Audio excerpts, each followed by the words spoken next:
We're told that a 10-liter cylinder contains 7.60 grams of argon in gas form and 4.40 grams of molecular nitrogen, once again in gas form, at 25 degrees Celsius. Calculate the partial pressure of each gas and the total pressure in the cylinder. Alright, so pause this video and see if you can work through this on your own before we work through it together.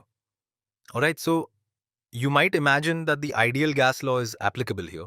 And it's applicable whether we're just thinking about the partial pressures of each gas or the total. So the ideal gas law tells us that pressure times volume is equal to the number of moles times the ideal gas constant times temperature. And in this case, we're trying to solve for pressure, whether it's partial pressure or total pressure. So to solve for pressure here, we can just divide both sides by V, and you get pressure is equal to the number of moles times the ideal gas constant times the temperature divided by the volume.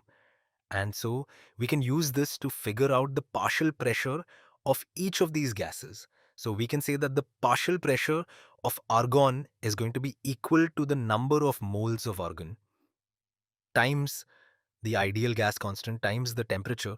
Both gases are at the same temperature over here, divided by the volume. And then we can also say that the partial pressure of our molecular nitrogen is equal to the number of moles of our molecular nitrogen times the ideal gas constant times the temperature divided by the volume. So we already know several of these things. We can look up the ideal gas constant with the appropriate units over here. They've given us the temperature, at least in terms of degrees Celsius. We'll have to convert that to Kelvin. And they've also given us the volume. So all we really have to do is figure out the number of moles of each of these. And to figure out the number of moles, they give us the mass. We just have to think about molar mass. So let's look up the molar mass of argon as well as the molar mass of molecular nitrogen. So the molar mass of argon, getting out our periodic table of elements, we look at argon right over here, and it has an average atomic mass of 39.95, which also gives us our molar mass. So a mole of argon will have a mass of 39.95 grams per mole. And then if we want to figure out the same thing for our molecular nitrogen, we look up nitrogen here, we see an average atomic mass of 14.01. So we might be tempted to say that the molar mass of molecular nitrogen is 14.01 grams per mole. But we have to remind ourselves that molecular nitrogen is made up of two nitrogen atoms. So the molar mass is going to be twice this, or 28.02 grams per mole. So this is equal to 28.02 grams per mole. And then we can apply each of these equations. So the partial pressure of argon, let me give myself a little extra space here. Partial pressure of argon is going to be equal to the number of moles of argon. Well, that's just going to be, let me do this in another color so you can see this part of the calculation. That's going to be the grams of argon. So let me write that down, 7.60 grams times 1 over the molar mass. So times 1 over 39.95 moles per gram. And you can see that the units work out. Grams cancel with grams, and this is just going to give you the number of moles of argon. And then we multiply that times our ideal gas constant, and we have to pick which one to use. In this case, we're dealing with liters, so both of these cases deal with that. And the difference between these is how they deal with pressure. The first is in terms of atmospheres. The second is in terms of torr. So if we want our partial and total pressures in terms of torr, we could use this second one. Let's do that. So in this case, let's use this second ideal gas constant. So that's going to be times 62.36 liter torr per mole Kelvin. And then we need to multiply that times the temperature. So 25 degrees Celsius in Kelvin, we add 273 to that. So that's 298 Kelvin. And all of that is going to be divided by our volume, which is 10.0 liters. 10.0 liters. And we can validate that the units work out. We already talked about these grams cancelling out. This mole cancels with this mole. This Kelvin cancels with that Kelvin. And then this liters cancels with this liters. And we're just left with torr, which is what we care about.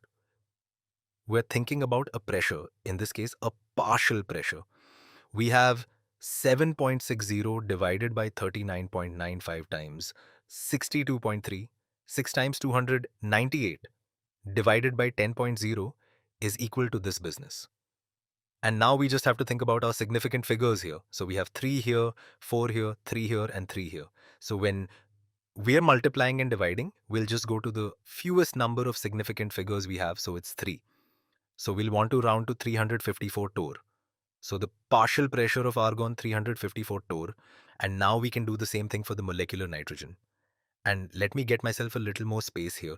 So the partial pressure of our molecular nitrogen is going to be equal to, I will do this in a different color as well. When I figure out the number of moles, that is going to be the mass of molecular nitrogen, which is 4.40 grams times 1 over the molar mass. So that's 1 over 28.02 grams per mole.